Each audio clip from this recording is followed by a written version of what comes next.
গলা দিয়ে রক্ত বেরোচ্ছিল, পিঠ দিয়ে রক্ত বেরোচ্ছিল।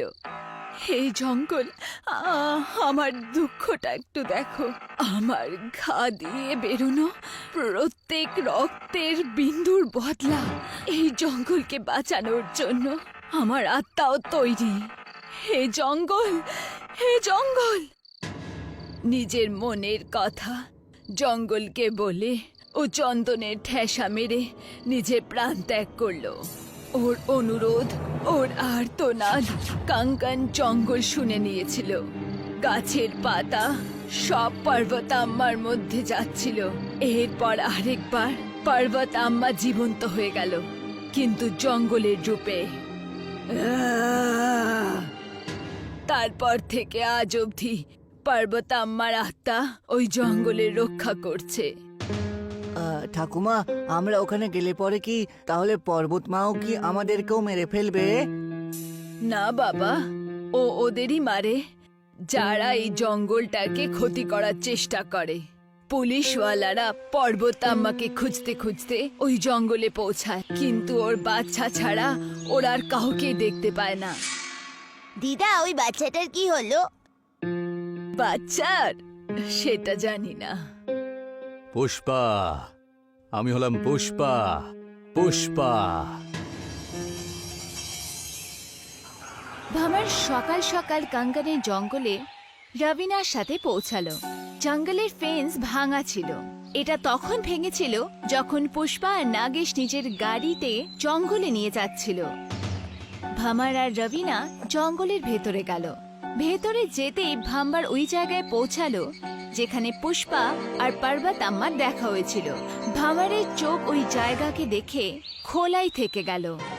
ওখানে সব চন্দনের গাছ কাটা ছিল। এটা কি করে সম্ভব? আজ থেকে আগে যে এই জঙ্গলটাকে ক্ষতি করার চেষ্টা করেছে তারা মারা গেছে, তো এটা কি করে? আমিও তো এটাই ভাবছি। কিভাবে? তুমি যাও, কাঙ্গন গ্রামে চেকপোস্ট লাগিয়ে দাও। এটা ওই পুষ্পারই কাজ। ঠিক আছে। রবিনা সেখান থেকে চলে গেল। ভামারের ঘাম ঝরছিল। ও নিজের পকেটে হাত দিয়ে ফোন বাইরে বার করলো আর একটা কল লাগালো। বলো, কি খবর আছে? অমরিন্দর দাদা, মনে হচ্ছে কাঙ্গন জঙ্গল থেকে ছায়া চলে গেছে। পর্বত মাকে মেরে দিয়ে মা যে প্রবলেমটা সবার সামনে দাঁড় করিয়েছিল, মনে হচ্ছে সেই প্রবলেমটা এখন সলভ হয়ে গেছে। খুব ভালো খবর শোনালে ভাই তুমি। আমরা এমনিতেই সমস্ত সিন্ডিকেট মেম্বারদেরকে এই ব্যবসা থেকে বের করে দিয়েছি। শুধুমাত্র এই পুষ্পাটাই বেঁচে রয়েছে। এই পুষ্পাটাকে আমাদের রাস্তা থেকে সরাতেই হবে। অবশ্যই আপনি চিন্তা করবেন না দাদা। আপনি শুধুমাত্র এই কাঙ্গন জঙ্গলের থেকে সোনাগুলোকে বের করার ব্যাপারে ভাবুন। পুষ্পাকে দেখে নেওয়ার দায়িত্ব আমার। কিন্তু একটা কথা আমি বুঝতে পারছি না যে কিভাবে। আরে ওইসব ছাড় তো, তুই আমাকে আগে বল যে তুই এখন কোথায় রয়েছিস? জঙ্গলই দাঁড়িয়ে রয়েছি। কি ভবন, ওখান থেকে বেরিয়ে যা তুই তাড়াতাড়ি। দাদা, আমার কিচ্ছু হবে না, সেটা তো আমি ডিসাইড করব। পুষ্পা ভামারের পেছনেই দাঁড়িয়েছিল। ভামার আস্তে আস্তে কান থেকে ফোন নামালো। ও পুষ্পাকে দেখে শকড হয়ে গেল।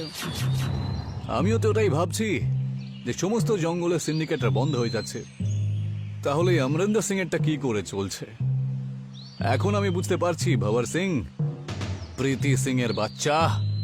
ভামার তৎক্ষণাৎ নিজের রিভলভার বার করলো আর পুষ্পাকে গুলি করলো, কিন্তু পুষ্পা সেখান থেকে সরে গেল আর ওর রিভলভার ছিনিয়ে নিয়ে ভেঙে ফেললো। পুষ্পা, আমি একজন পুলিশের লোক। এটাই ভেবে তো আমি আজ পর্যন্ত তোকে কিছু করিনি, তাই না? কিন্তু আমি আজকে বুঝতে পারছি বেটা, তুই সিন্ডিকেটের বাপ হতে যাচ্ছিলিস, তাই না? যা খাবার খাবি সব তোরা দুজন মিলেই খাবি, তাই না? কি মনে করেছিলি পুষ্পা জানতে পারবে না? পুষ্পা গাছের একটা ডাল নিয়ে ওর ওপরে ছুঁড়ে মারলো। ভামার নিচে পড়ে গেল। ওখানেই একটা দড়ি পড়েছিল। পুষ্পা ওই দড়িটাকে ভামারের গলায় জড়িয়ে দিল আর গাছ দিয়ে ওকে ঝুলিয়ে দিল।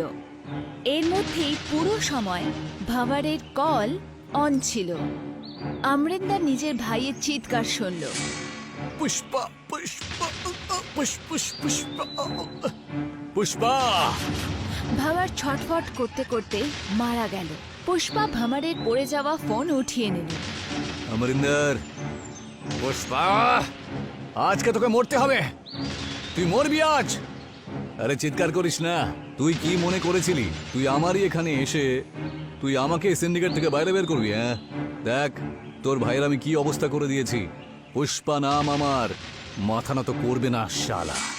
এইটুকু বলতেই পুষ্পা ফোন কেটে দিল। কিন্তু ফোন রাখতেই কালো মেঘ কাঙ্গান জঙ্গল আর গ্রামকে ঘিরে ফেলল। সূর্যের রশ্মি মনে হচ্ছিল যেন চলেই গেছে। দুপুরের সময় যেন রাত মনে হচ্ছিল। আর জঙ্গল থেকে একটা আওয়াজ এলো, পুষ্পা, পুষ্পা। আচ্ছা ঠাকুমা, পর্বত মায়ের তাহলে পুরো নাম কি ছিল? পর্বত আমার পুরো নাম ছিল পর্বত আম্মা পুষ্পা। পর্বত আম্মা পুষ্পার পেছনে এসে দাঁড়ালো। আমরিন্দার নিজের গুন্ডাদের সাথে কাঙ্গান জঙ্গলে ঢুকছিল। পুষ্পা কি আমরিন্দারের গুন্ডা থেকে বাঁচতে পারবে? তাহলে কি পর্বত আম্মা নিজের ছেলেকে অন্যায় করার জন্য মারতে পারবে? জানার জন্য আপনারা থাকুন আমাদের সাথে পুষ্পার পরবর্তী এপিসোডে।